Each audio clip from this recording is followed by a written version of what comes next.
لا مستقبل لمن لا ماضٍ له. حكمة تاريخية تقدرها جيداً وتعمل بها وزارة الآثار.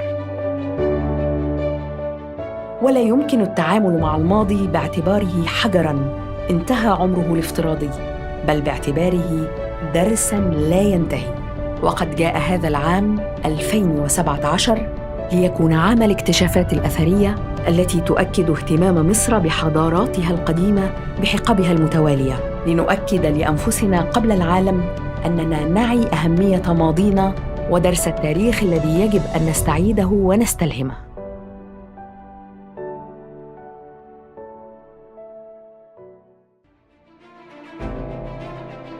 كان العام 2017 عاماً من الاكتشافات التي أضافت للتراث العالمي والحضارة الإنسانية المزيد من الكنوز الأثرية.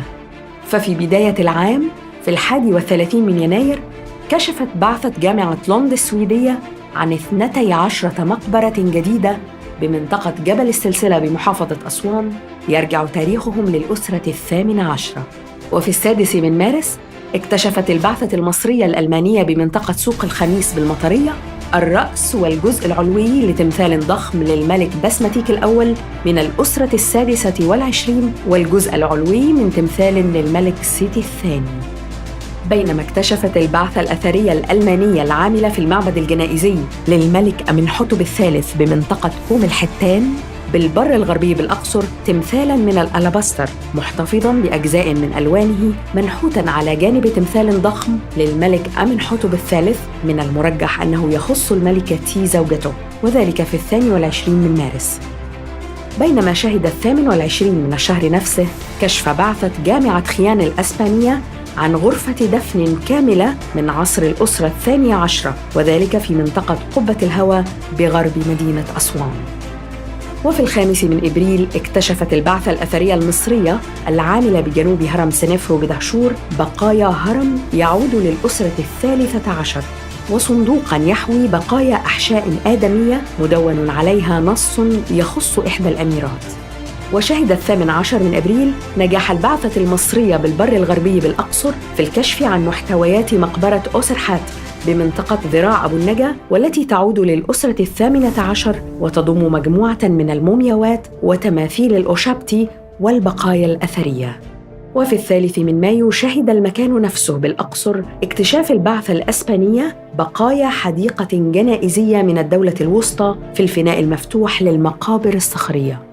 كما كشفت بعثة كلية الآثار بجامعة القاهرة في 13 من مايو عن أول جبانة آدمية في مصر الوسطى تضم 17 مومياء بمنطقة تون الجبل بالمنيا. في حين اكتشفت البعثة الإسبانية لمتحف آثار مدريد في 26 من مايو كتلة حجرية كبيرة تحمل خرطوشين للملك سنوسرت الثاني أحد ملوك الدولة الوسطى بمعبد حريشف بمدينة إهناسيا ببني سويف. وكشفت البعثة المصرية العاملة بغرب أسوان في 1 من يونيو عن 10 مقابر تعود للعصر المتأخر قرب ضريح الأغا خان. أما بعثة جامعة ييل الأمريكية العاملة بمشروع مسح صحراء الكاب بأسوان فقد اكتشفت موقعاً جديداً لنقوش صخرية بالقرب من قرية الخوي في 22 من يونيو. واستطاع رهبان دير سانت كاترين بجنوب سيناء في 4 من يوليو أن يكتشفوا مخطوطاً نادراً يحوي نصوصاً من الإنجيل باللغة العربية كتبت حوالي عام 1200 ميلادية، أسفلها نص طبي للعالم أبو قراط يعود للقرنين الخامس والسادس الميلادي. وفي 13 من يوليو نجحت بعثة وزارة الآثار في الكشف عن أرضية فسيفساء من القرميد بمنطقة محرم بيك بالإسكندرية، وهي جزء من بقايا حمام روماني. وكشف المرممون أثناء العمل بدير الأنبا بيشوي بوادي النطرون عن مجموعة من الجداريات والعناصر المعمارية أثناء أعمال الترميم والصيانة للدير في 23 من يوليو.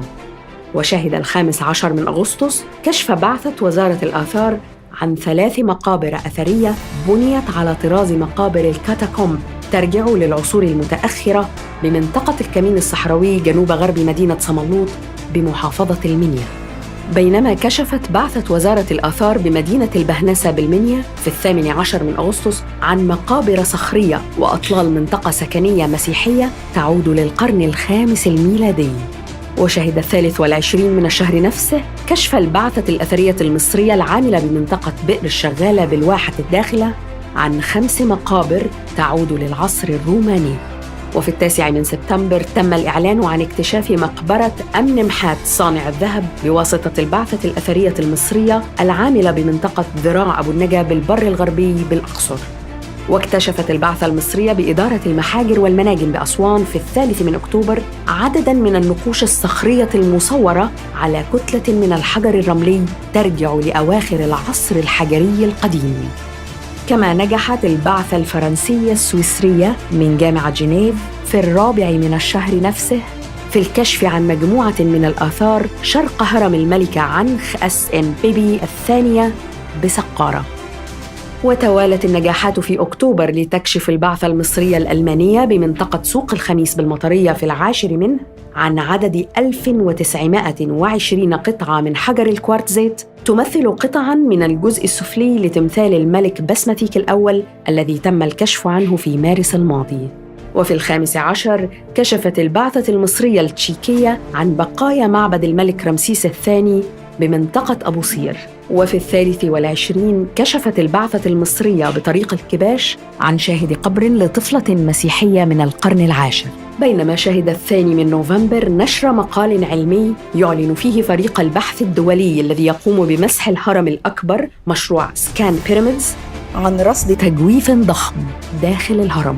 ونجحت البعثة الأثرية الألمانية المصرية العاملة في منطقة وطفة بمحافظة الفيوم في 6 نوفمبر في الكشف عن بقايا أول جيمنازيوم يعثر عليه في مصر حتى الآن ويرجع إلى العصر الهيلينستي.